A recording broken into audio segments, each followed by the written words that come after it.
Mesdames et messieurs, bonjour et bienvenue dans votre revue de presse économique de ce vendredi. Au sommaire, financement du développement, gouvernance publique, sécurité et entrepreneuriat féminin à travers les quotidiens économiques béninois, maliens et togolais.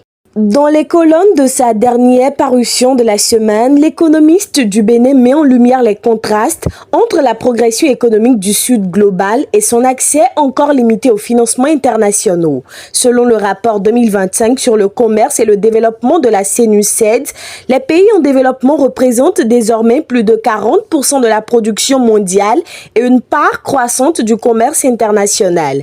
Leur croissance est estimée à environ 4,3%, un rythme supérieur à celui des économies avancées. Toutefois, cette montée en puissance contraste avec le faible accès aux marchés financiers internationaux, ce qui freine le financement durable du développement.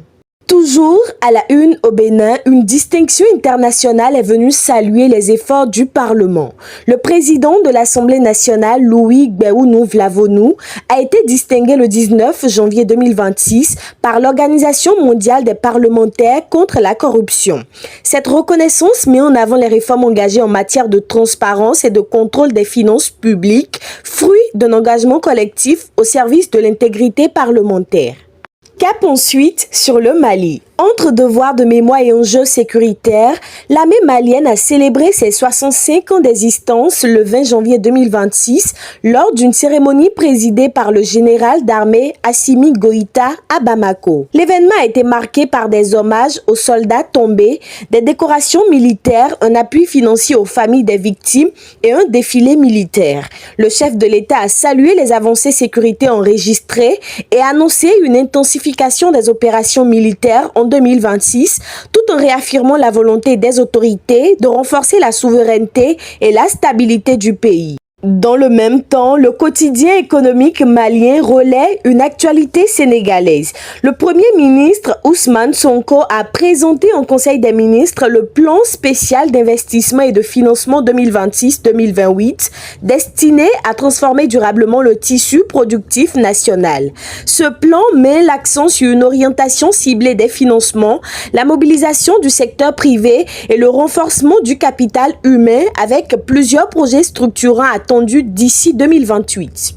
Retour au Togo où les PME, piliers de l'économie nationale, bénéficient de nouvel appui financier international.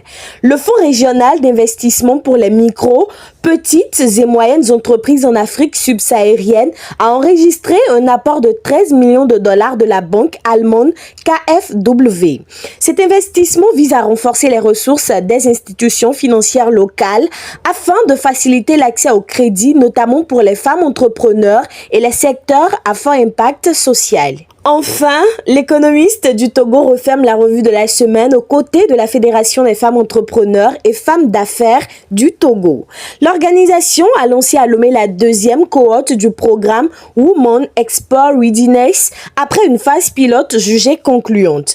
L'initiative accompagnera 15 PME dirigées par des femmes issues notamment de l'agroalimentaire, de la cosmétique et du textile.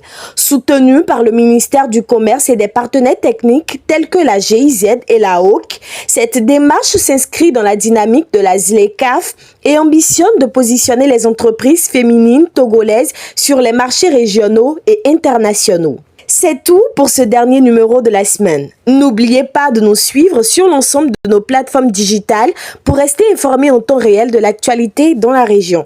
Excellente fin de semaine à toutes et à tous.